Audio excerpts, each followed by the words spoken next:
Hello Internet. Today we have a 1590 from Asus. This one is the only 1590 that everybody wants, that nobody can afford, obviously. It's the astral. It's trolling ass, basically is what this is. Immediately after I removed the backplate of this gigantic water block from Asus, which is actually designed rather well, all things considered. 1, 2, 3, 4, 5, 6, 7, very few screws, and the whole thing is out. No leaf spring whatsoever. Kind of unusual, but whatever.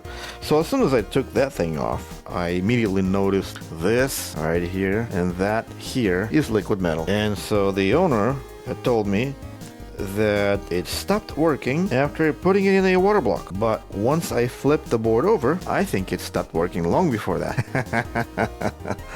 Look at all this liquid metal everywhere on the board. It is everywhere. It's here. It probably made its way under this memory chip, in here and there, and obviously it's around the core. And I can almost guarantee you that the capacitors weren't properly sealed. So yep, liquid metal is not your friend. So let's see what is wrong with this thing. See if we can fix this. I haven't powered this thing on. I don't know if it works or not, so we'll figure this out together. Do we have a short on memory? 4, 5 ohms, normal. Okay, what about here? Probably PEX, probably 1.8, 1.2. What's this here? That's probably 1.8 or 1.2. I don't know which one. Nothing here. This is 12. This could be 5 though. This could be 5, or 5 could be here. This could be 5 here. But I doubt this thing's gonna post. But we're gonna try it anyway. Let's see if we can. I want to power this thing. See if it even powers. I mean, with that amount of liquid metal, I can only imagine what's wrong with it. I'm guessing we might have to lift a few chips. We'll probably have to reball. Well, I don't think we're gonna have to reball the core, because I don't think any of that has made its way under there. This guy here is kind of warm. That's 47 degrees, 41 degrees. So I'm guessing this is a 5 volt for like LEDs, or it could be main 5 volt. I don't know. It's one of the 5 volts. But it looks like the power is okay. Thing isn't reaching 80 degrees or anything like that. So sometimes chips get up to 40 degrees. So when you see that, don't panic. A little bit of paste, and here we go. All right, we got a black screen. All right, so that's what we get. That's what 5090s do. They give you an indicator on your monitor that they are posting, but they're actually not. They're just lying to you. They're showing you black stuff. We could run a memory test. So let's run a memory test and see if any particular chip are reporting errors, and then we're gonna just address those rather than reballing the whole thing blindly. And you know, I don't want to be guessing here. Let's pretend to be professionals and do it the right way, or the lazy way. Because the lazy way would be to fix the problem directly rather than reballing everything and fixing it that way, not knowing exactly where the problem actually came from. As you know, as funny as it may be, a lot of times that's how you fix it. Just reball everything and suddenly everything starts to work. Almost as if it's by design. I don't know. Maybe it's just me. This is a big boy board, that's for sure. If you have 5090, you are a big boy. Congratulations. Something for you to brag. There you have it. You can brag about that. And we're gonna try to run a memory test. I'm guessing we're gonna have an error somewhere along the lines of FH or something in that area. We'll see. All right, it says that the PCI device is not even found. Interesting. All right, let's see. Let's do a less PCI. Yeah, the device is there. So why is it that we cannot run a memory test? That's a good question. Let's flip the BIOS switch and try again. Maybe we have a problem with the BIOS. Nope, it's still not finding the device. Very interesting. Why is that? No idea. If it's detecting it through here, the LSPCI is detecting. It's just that mods does not see the card. I have a card like this that the customer ended up donating because I couldn't figure out why the LSPCI sees the card. Basically, it sees the hardware, but it does not see the mods doesn't see it. So, which means we have all the voltages and the PEX reset logic is working, but the mod does not see the card. All right, so let's do some cleanup first. Let's clean up some of that stuff. See if maybe Kind of wonder if any of that is preventing mods from working properly. I do not know. So maybe we can start with clearing everything out and then trying again. There's a lot of liquid metal everywhere on the capacitors here. Who knows what these capacitors are and what they're shorting out. Yeah, and then we got all this here, all this there. I kind of wonder if we can just suck it out rather than trying to clean it, because if you try to clean it, you're running into an issue where it might actually sip under the chip. So we could probably pick up some of it, you know, like on top of the chip, you know, here and there. But the ones that are under the chips, I kind of want to suck them out.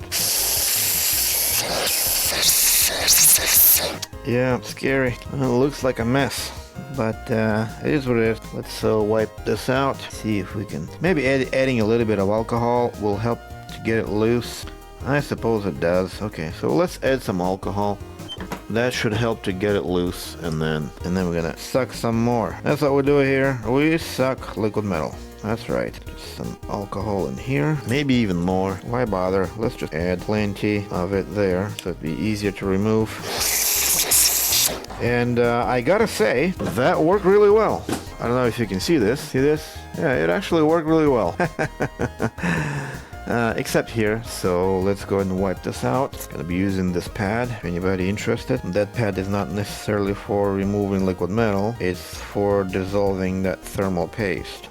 That's what this is good for. For liquid metal, alcohol seems to work the best. And I really hope that that liquid metal wasn't on there for too long, because especially under the corners of the memory chips, because if it was, it could slowly deteriorate the solder balls under the chip, and could have all sorts of problems like instability and whatnot. But we won't know. We won't know until we run this thing. Some alcohol and a big cotton swab, or cotton ball rather. Makes me wonder, did they looks like they tried to coat the capacitors to prevent this type of damage, but I'm beginning to think that people forget that they need to clean those capacitors first. So as you can see, we have thermal paste that's trapped behind whatever chemical they used to coat the core. So now we're gonna have to strip that stuff. So let's see if we can strip this stuff so we can get to the bottom of this. And I'm using just a carbon choke cleaner for that, or I can use this. That will definitely make it a little bit easier. Gonna need to turn on the exhaust. It's gonna stink in here, and just apply that stuff and let it do its thing. Or we can apply it with the Q-tip as well. All right, we got the most of it off. That chemical is a little bit too harsh, so we don't want to use it too much of it. Just a little bit, just to get it started, and then we can finish it off with this thing, gum out carb choke cleaner. That's what I use. Works really well. It's not too aggressive, not mild either. It's just right to remove your mom's nail polish without hurting the die and ourselves. All right, or is it? I don't know. I think the core is clean now, so maybe we can try to run it again without any of them capacitors shorted. It might just work the way it is. After giving it a vacuum, a little bit of cleaning, wouldn't that be easy? This chip here, you can see there's a little bit of liquid metal, so maybe I can pour some alcohol in here and see if I can pull any more of that liquid metal out. A little bit more came out, keeps coming out, so maybe there was a lot of it. Makes me wonder if we'll have to reball this chip after all. Who knows, maybe not. We'll see. Also, I wonder if this chemical here is gonna make that separation easier. Looks good to me. I don't know, it's really hard to say. We can probably look under a microscope and see if we can observe any liquid metal on the edges of that chip, as well as the core. So this is the chip in question, and I would get liquid metal like on this corner there. See that little piece there? I think it's a solder ball that's been eaten away by, yeah, I think it's a solder ball on the right. You see that? It got eaten away by liquid metal. But I wouldn't worry about that one solder ball because it's duplicated most likely, but we'll see. There was a little bit of liquid metal under this chip here as well. and the other chips there. Yeah, it looks like there may have been a little bit under, but we got it all sucked out, and I don't see anything under the core. Looks like we're fortunate enough to see through. You can't see through, but I can. Yeah, I can kind of see through here. Yeah, and let's look at the bottom as well, just to be sure that we don't have a blob sitting there waiting for us to cause trouble. Looks like there's a little bit of liquid metal here too, and it looks like it's just on the edge, but it did not make its way under. Yeah, that's good. Okay, all right, let's see if that was enough. Who knows? Hopefully the solder was. All right, here we go. Or in here, or in here. Doesn't want to fit either way. There we go. Kitty was chewing on that power cable earlier, so it got damaged a little bit. All right, gonna put some weight on this thing so that thing is stay cool. Let's run the test. Oh, push the wrong button. All right, there we go. Obviously, it's probably not gonna post right now, so we're gonna go into the mods, see if we can run the test. Meanwhile, I'm gonna go and see which version of the test I gotta run. So we need 1590s. It needs 571.33. Okay, so it's still not found. The LSPCI says that there is no NVIDIA controller. Probably because I didn't plug this thing here all the way, maybe. Did not plug in all the way. Alright, same error. Okay, does anybody know how to activate numlock when the script runs? Let me know, because ChatGPT did not help. So the thing is still not found. What about the LSPCI? So the LSPCI is now seeing the card, fortunately, but we are unable to run the mods for whatever reason. Okay, let's shut this thing down. I'm gonna go ahead and reflash the BIOS, because I'm under the impression that there's an issue with the BIOS, but I don't know. Alright, let's see if we can read this thing. Bad pin. Of course, bad pin is Chinese clamp. That's why it's a bad pin. Alright, here's the chip. Let's read it. See what we can read. And the chip read successfully, and I see a lot of blank data. I kind of wonder if I can find what I'm looking for. Not in here. Okay, gonna have to open this with the text editor. Looking for a version. Okay, so that's what I want to find on the internet. Flash it back into the chip. And so as I try to program it, we have this error, which means the chip is fried. So let's go ahead and get rid of this chip and put in a different chip in here. Let's try to program a different chip. It's a neighbor. I had them both removed from the board. That's one sure way to know that the programming is 100% successful. So this one's also not validating. So both BIOS chips are dead. Now, as I mentioned earlier, I have another card. It's a 5080 that was donated to me by the owner because I ran into the exact same problem.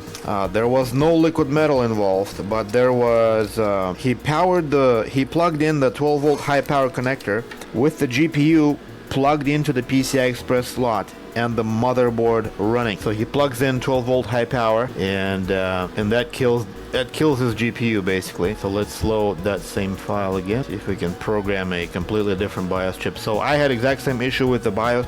Both of his BIOS got corrupted, both of the BIOS chip. But after replacing the BIOS chip, see, we have success. I was running into exact same issue that I am running into right now. Mod would not see the GPU. So let's program a second chip. So the mods doesn't see it, but the LSPCI does, and so you end up with like an error code 43 or whatever, and there's nothing you can do. Essentially, that 5080 ended up being a donor board. So if I ever need a 5080 donor board, whoopity-doo, we have one. So yep, I don't know how common this is. 50 series don't really come in for repair very often because they're still too new. I would see, I get a few of them. I probably had maybe 10, 20 total. Maybe 5 of them were 5090. All of them got fixed with the exception of that 15080, and I'm guessing this 5090 is going to be a no fix as well because the symptoms are the same. So if your symptoms are mods isn't seeing the card but the LSPCI does, that's a sign. So, and if we confirm this, obviously I'm going to go as a last resort, I'm going to go with a reball. Obviously there's no way I'm not gonna reball this thing if this doesn't work, but it's I'm starting to think that there's a pattern here. With a very specific behavior, we got a very specific diagnostic. Yeah, I think removing the chip off the board for flashing BIOS is probably the most reliable way to do it. It's the most effective, most reliable, because programmers programmers have overcurrent protection. Oftentimes they refuse to flash the chip when it's on board because the board itself has resistance that the programmer is unable to handle, or it detects it and it's assuming that the chip that you're trying to program is shorted, when in reality it's not shorted, it's just on the board, and you're running into an issue with overcurrent current protection with your programmer. That's why a lot of times I just remove the chip, and it makes it a lot easier. In case there's a problem with the chip, I'll just replace it right away. So let's cool this thing down real quick and try again, and if it does not boot, if it does not detect this time, then we'll have no choice but to go for a reball. Alright, here we go. And here's our test. Oh, let's go back to menu. We're testing number 5 and number 1. Yep, exact same error. Let's make sure that the LSPCI is still detecting the card. Yep, still no go. Okay. Well, that's so sad. I guess we have no other choice but to shut down and reball the core, or at the very least lift it and see what's going on. See if there's maybe I highly doubt, but I'm actually thinking about lifting memory chips that are on this end, but there was a little bit of liquid metal on here as well, so I don't know. I might as well just lift every single memory chip and just reball everything, you know, to rule out potential problems, as well as save time, and hopefully that resolves the issue. But I'm still thinking that we're gonna have a dead core here. I'm not gonna give up just yet. Let's reball this thing and see if that helps.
Okay, day 2. Let's see if reball succeeded. There was some liquid metal under one of the chips here that I wasn't unable to vacuum out, so I'm guessing that's where the problem was coming from, but I don't know. So 5 here. Heck, so everything's looking good so far. 5 in here, 5 in here. Let's make sure that the core is not shorted. I think MSVDD is okay. And the MSVDD is here, 0.575, and this one reads 0.175. So core is not shorted. That's good. I also managed to keep the board super flat, which makes me very happy, because a lot of times board would bulge in the middle. I finally figured out the way to keep it straight, and that's gonna be my trademark secret. I'm sure some of you already know. Who cares? It's not that I didn't know it. It's just that it took years to perfect it. Okay, let's power this thing on. See if it still powers. 3, 4 amp. Let's see if all the powers look good, at least on camera. Alright, looks good. Yeah, looking good. Memory chip's lighting up. This 5-volt LED, I think. Cool. Let's boot the card and see if it posts. Hopefully no memory errors. Hopefully it just works. And if it doesn't work, then we still get to learn a lesson. So here goes nothing. Alright, still nothing on the screen. Let's try to run a memory test. See if it gives us the same error as before. And if it does, then we are done. Yep, same thing. That would be it for this repair attempt.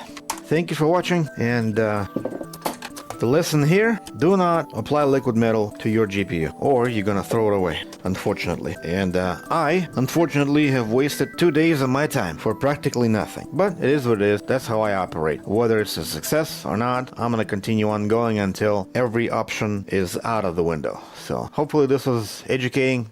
Definitely not entertaining, but at the very least, it was educating. So thank you, and have a blessed day.